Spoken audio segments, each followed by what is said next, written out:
All right, so as I explained in the previous episode, what we're going to do is we are going to be staying here, and I'm going to be hopping up north of the grade into the brush over there and going to be exploring the turning Y that was located in this area. So there were actually two turning Ys here at Jellicoe. I believe this was the original one. I don't have any early maps that show this, but basically I do have a 1952 map, and I'm going to put that up on the screen, and you're going to be able to see that. And so you're going to see the turning Y in this area. So this, I call this kind of the eastern turning Y. And then at some point, I don't know why this happened, or what was the rationale behind it, the turning Y was moved. This one was basically dismantled, and a new one was constructed over on the western side of the yard, and we're going to explore that later in these series of segments. So what we need to do is we actually need to backtrack over there because that's where the eastern leg of the turning Y comes out. So we're going to head over there, and then in between me exploring the Y and talking here, I'm going to show you that map, and you'll be able to see what the turning Y looks like. It is kind of a little bit of unusual appearance, and I'm going to talk about that when we as we kind of work our way through the Y.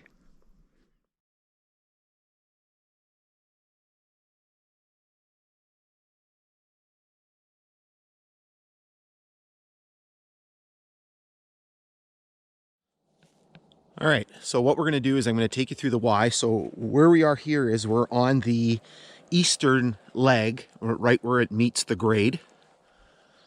And Jellicoe is back in that direction.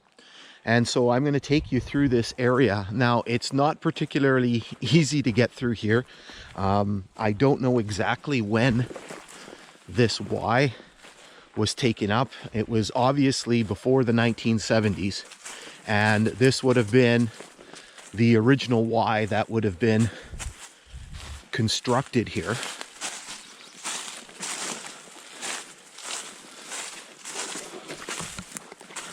And so here you're kind of getting an inkling already of the challenges that we're going to face coming through here. So one of the things that you'll notice is on the little graphic that I showed you, the little map, is that this was not a, I guess, traditional Y in the sense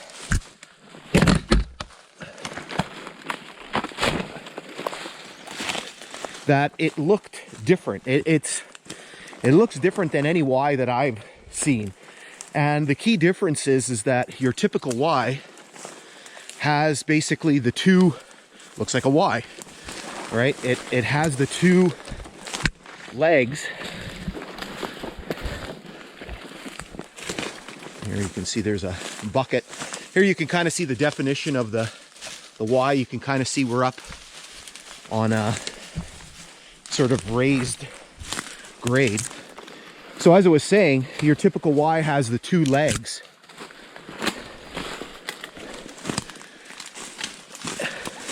And that's it. This one, again, as you saw on the map,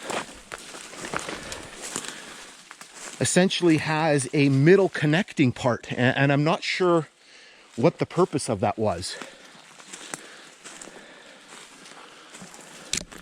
So again, here you can see the raised grade here.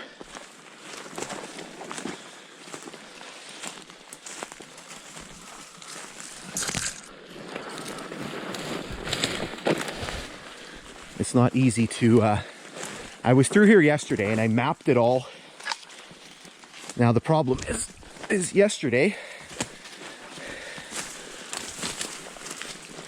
I had one hand on the GPS and that was it.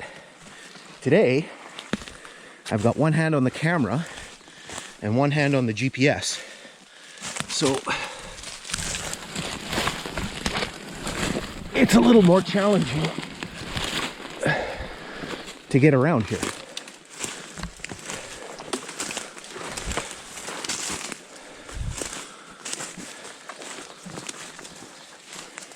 And then on top of that, I got to pay attention to some of our landmarks here.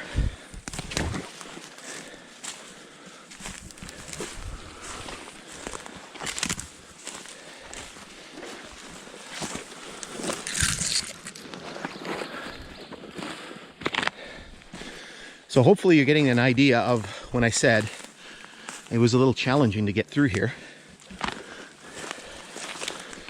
Now,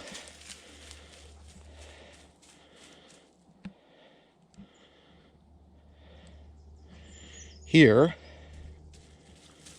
is the junction. So here's the junction with the first leg. All right, so we got ourselves reoriented. So what ended up happening is we ended up taking the other leg of the Y, that center leg. So we're now going to proceed on the main leg here.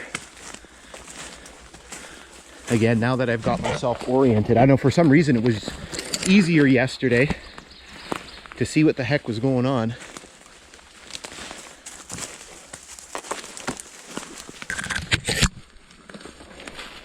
But again, it kind of gives you an idea of the challenges of trying to get through here,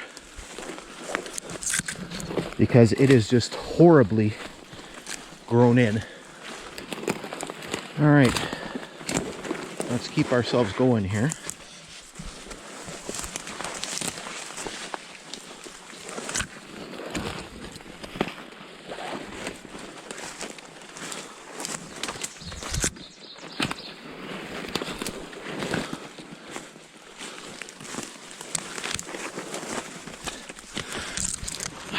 Kind of walking through the enchanted forest. It's dark, it's grown in. Again, hopefully you can kind of make out the grade here, so you can see this little hump that we're kind of following.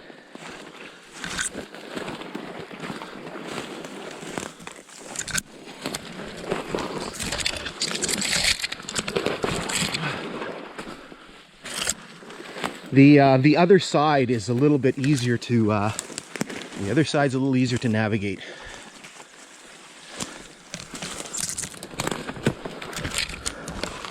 And it seemed like I said, yesterday was easier, but maybe because both my hands are full.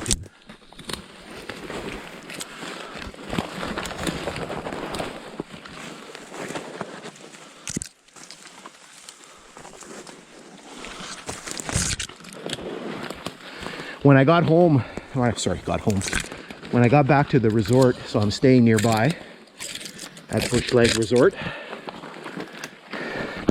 Many thanks to Bill and Darlene for their hospitality. When I started looking at the GPS data, you could just see this turning Y as clear as day.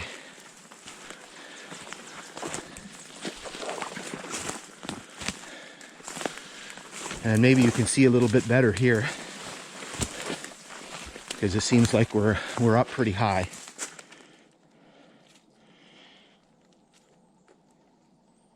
Now, there's the other leg right there.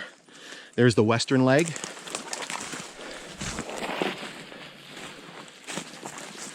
And so we're gonna join together here in a second. So here's the junction point between the two legs of the Y. So again, you can imagine an engine coming through here, going all the way back, and then reversing direction that way. And so now this is the one stem of the Y here.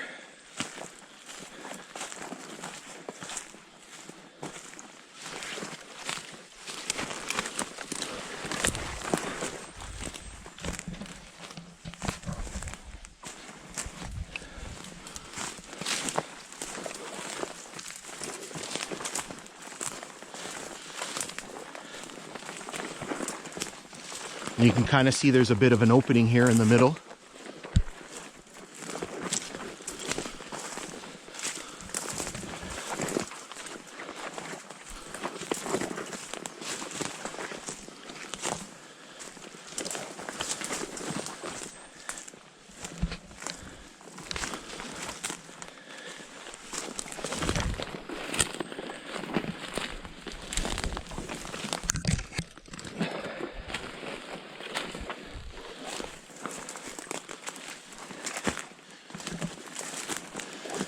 And so here it continues. Here there's almost like a little cut.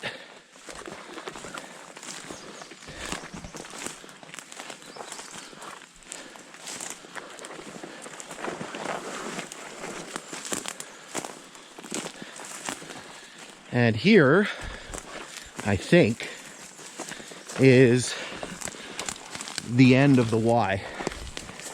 Right about here somewhere. Because this kind of built up area, the little hump kind of comes to an end, and the geography kind of changes in here. It definitely looks like there's nothing that's been sort of done to this spot. Okay, so what we're going to do now is I'm going to work my way back to the junction of the two Ys, of the two legs, and then we're going to continue from there. Okay, so we've made our way back to the junction point between the two legs, and here, hopefully you can see it okay on the camera, we basically have the intersection between the two legs, for lack of a better word, the crotch here of the two legs. So here we're going to work our way down the western leg. As I mentioned, you're going to be able to see things a lot better. And so if we come over here, you can see the eastern leg over there.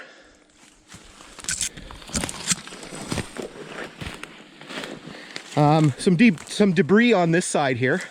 I thought this one was kind of interesting yesterday when I saw it. Anybody need an old car? Guessing this has been here for a while just by the style of the vehicle. I don't know.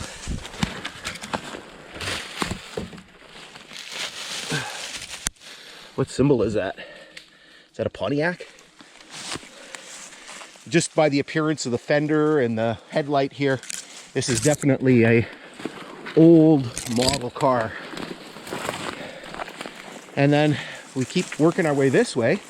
There's a wheel, there's a rim.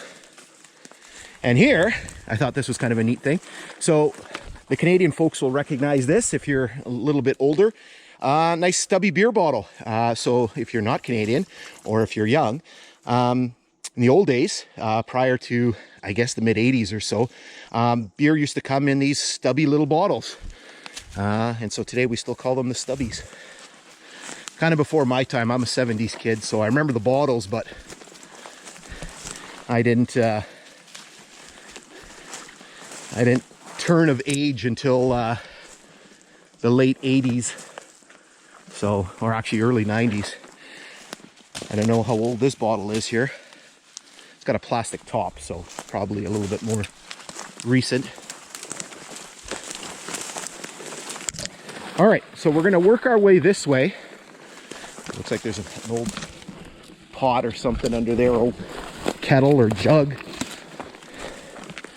We're gonna work our way this way, and our next stop is gonna be the intersection of that middle leg, that very unusual middle leg.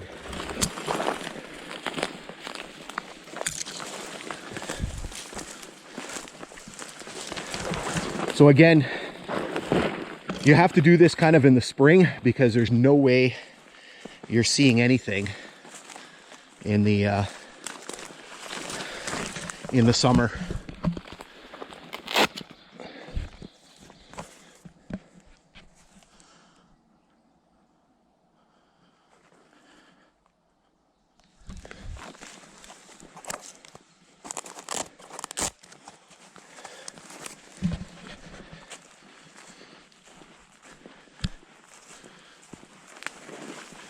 All right, just moving on. I said this leg was a little bit easier to walk on. It seems that it's seen more kind of recent use, so it's less grown in.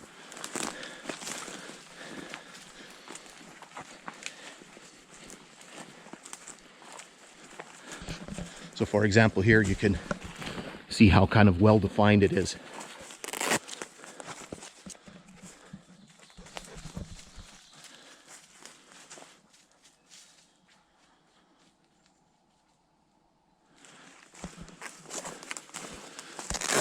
All right, and so here we've arrived at the junction of the middle leg, and the reason why I know it's the junction because we have this pile of debris here. Looks like a stove, because there's looks like stovepipe there, And you have this thing here, and you've got like little sort of handles here. So this definitely looks like a stove. All right, so what we're gonna do is we are going to pause the video, and then I'm going to work my way back that way along this middle leg, and then we're going to come west on the middle leg and come back to this spot and then continue that way. So that way we can video the middle leg as well. All right, so what we've done is we've made our way back to the junction between the middle leg and the eastern leg of the Y. Again, this is where we got messed up on the beginning part of the video, because we kind of ended up going kind of that way on the middle leg instead of continue on. Again, it's so easy to miss. So the eastern side of the eastern leg is over there, and this is right, we're sitting right at the junction point here, because this is where this leg kind of branches off. So we'll follow this one. This middle leg is pretty grown in as well.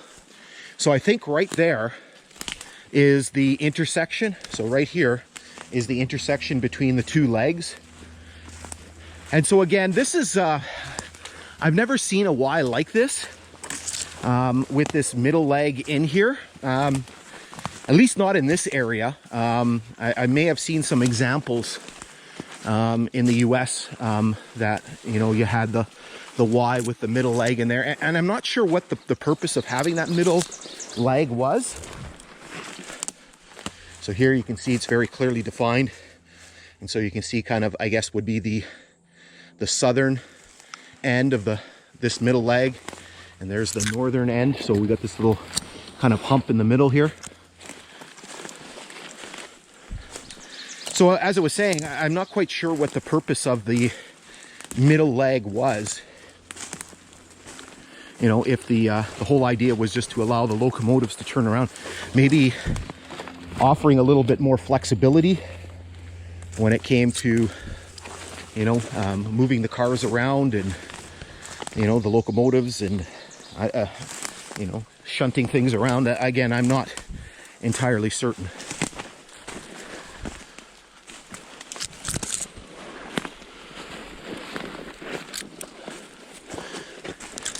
I want to try to stick in the middle of the grade here so you can kind of see it. Branches hanging off of me.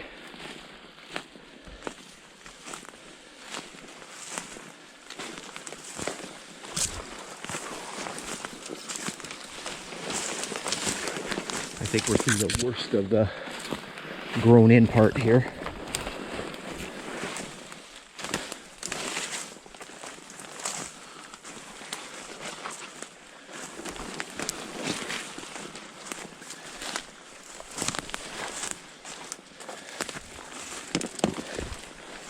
No, maybe not.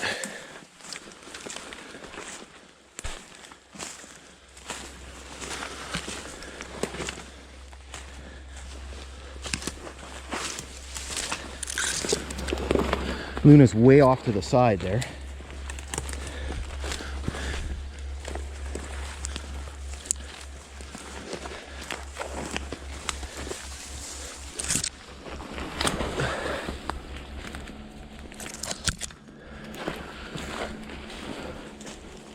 Here she comes.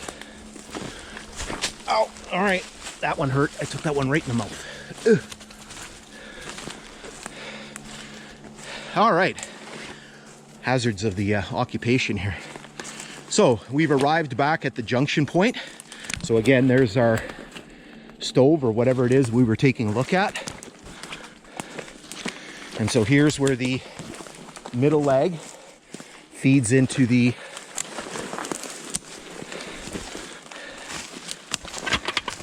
we got a bunch of metal here. Not sure what all this is here.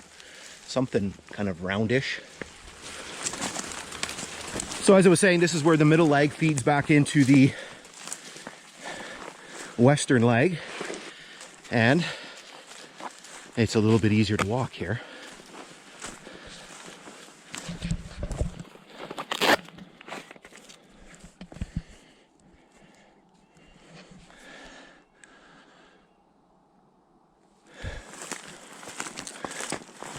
All right, so we're going to follow this through. And again, this is all kind of opened up now.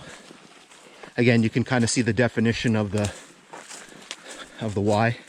So just as we're getting to the kind of towards the end here of the Y, one of the interesting things that I did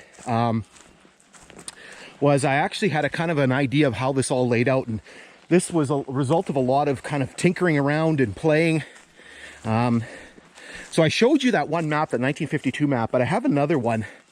I don't know when it was put out, but it does show, I want to say 60s or 70s, it does show this Y on there. And so what I did was I essentially took that map and I added it as a layer to Google Earth and basically tried to line up the railway grade and some of the other features. So here is where the grade has been disrupted here because of the pipeline. So this is the Trans-Canada pipeline. This is our very familiar friend because we do cross the pipeline quite a bit. So as I was saying, I added it onto Google Earth, which you can do, overlay an image, and try to line up some of the features the best that I could. And then doing that, what I would do, and I'm actually going to do an episode of my extra credit series on this, basically use Google Earth to sort of pinpoint some of the major sort of intersections and then transfer that data to my GPS. And so yesterday when I was kind of going through this and doing this, they were sort of off a little bit, you know, like kind of mostly to one side.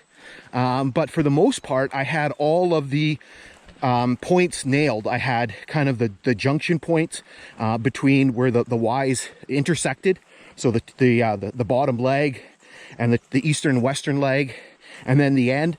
I had them all pretty much pinned within a certain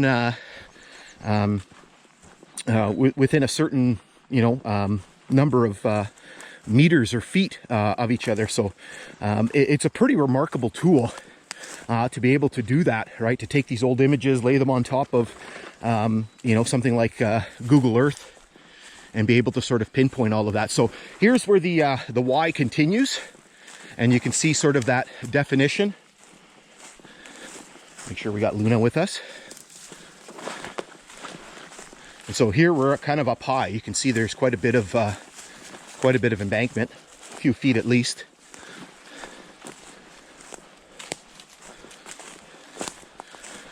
So going back to what I was saying about the Google Earth imagery and overlaying the maps, make sure if you haven't done so, check out my extra credit series where we kind of go in and talk about some topics and we talk about technology and things like that. I saw this yesterday, kind of a cool little blue bottle. I thought it was an insulator at first. I'm like, wow, cool blue insulator. So this is, I don't know how old this is, probably old. It's got a metal cap on it. So this is milk of magnesia. It basically says the Chas H. Phillips Chemical Company, Windsor, Ontario. So this has probably been here for a while. Don't see those blue colored bottles. Don't see screw tops. Oop. And so here is where we come back out and where the Y meets the grade again. So this western leg was kind of a, there was a lot more sweep to it. Less of a tight curvature to it. And so it comes down here, and over here you'll be able to see some remnants of this. So there's some ties here, and there's another tie here. There's one big one here, so you can see this tie right here, and you can almost see the indentations where the ties were, and then it ties back in with the grade, which is right here beside Coleman Lake. All right, so what we're going to do is we're going to backtrack a bit now and go back to where we sort of started our adventure, and then basically work our way west here through Jellicoe.